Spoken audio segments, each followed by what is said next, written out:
Pourquoi les personnes qui ont l'air les plus riches sont souvent les plus pauvres? La vérité est surprenante. Si vous avez déjà croisé quelqu'un et vous êtes dit « Waouh, cette personne a l'air riche », vous seriez peut-être surpris d'apprendre que ce n'est pas toujours le cas. En réalité, ceux qui ont l'air les plus riches sont souvent ceux qui rencontrent le plus de difficultés financières. En effet, plus une personne essaie de paraître riche, plus il est probable qu'elle ait des problèmes d'argent, même si elle ne veut surtout pas que cela se sache. Pourquoi cela arrive-t-il? Explorons les raisons. L'incertitude est le masque de la réussite. L'une des raisons les plus courantes pour lesquelles certaines personnes essaient d'avoir l'air riche, c'est l'insécurité.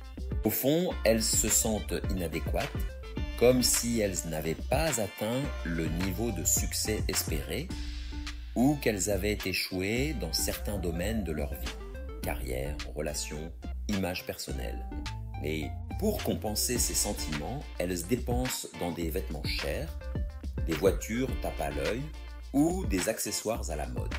C'est une manière de dire « Regardez-moi, je réussis », même si au fond d'elles, elles savent que ce n'est pas vrai. Ce masque de richesse n'est qu'un moyen temporaire de se sentir mieux. Mais cette image fausse ne résout rien. Au lieu d'affronter leurs insécurités ou de travailler à leur développement personnel, elles s'appuient sur des objets matériels, ce qui revient à mettre un pansement sur une plaie profonde. Le pire, c'est que cette stratégie empire souvent la situation. Les factures s'accumulent, les dettes aussi, et le stress augmente. Croire que ressembler à un riche, c'est être riche. Beaucoup de personnes en difficulté financière pensent que les riches ont toujours l'air riches. Ils croient que pour réussir, il faut avoir l'air de réussir. Mais les vrais riches savent que c'est complètement faux. Les films, les réseaux sociaux et les séries nous montrent des riches habillés en marques de luxe, conduisant des voitures de sport ou partant en vacances de rêve. Cela crée une image faussée de la richesse. En réalité, les personnes vraiment riches vivent souvent plus modestement qu'on ne le pense. Elles ne cherchent pas à prouver leur richesse.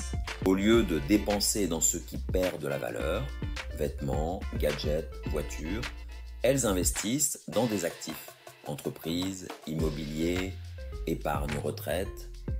Ces choses-là font croître leur patrimoine. Ceux qui essaient juste de paraître riches dépensent chaque euro dans des objets sans valeur durable, se piégeant dans un cycle de dette et de stress financier.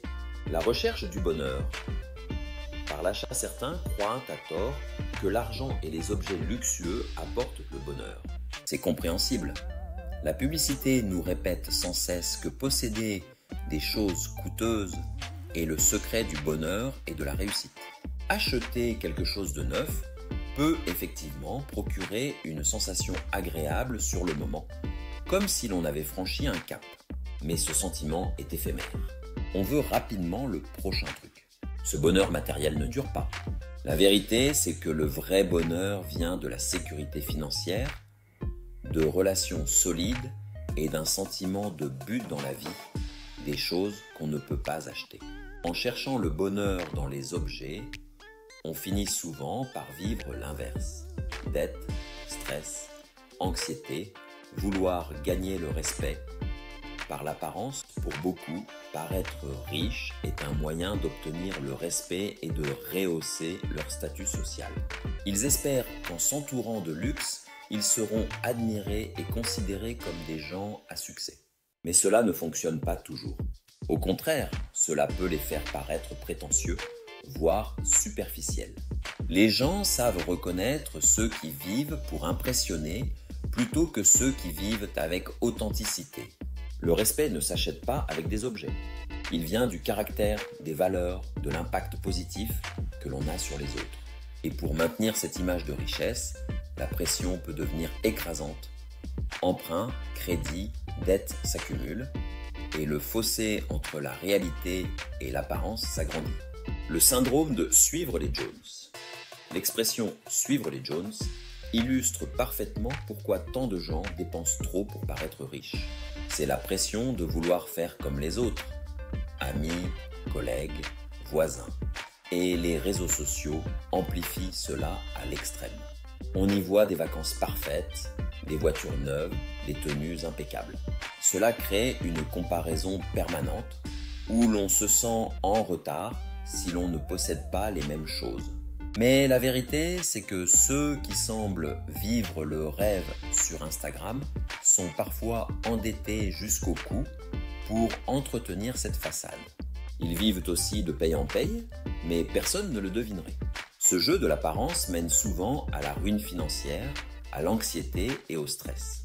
Conclusion, ne supposez pas que quelqu'un est plus riche ou plus heureux simplement parce qu'il le montre. Plus une personne parle de ce qu'elle gagne ou montre ce qu'elle possède, plus il faut se méfier. Bien souvent, cette démonstration cache une insécurité ou des difficultés financières. Les personnes vraiment en sécurité financière n'ont pas besoin d'en faire des tonnes. Elles vivent simplement avec de bonnes habitudes financières et dans leurs moyens. La vraie richesse n'est pas une apparence. C'est la liberté, la stabilité et la paix intérieure.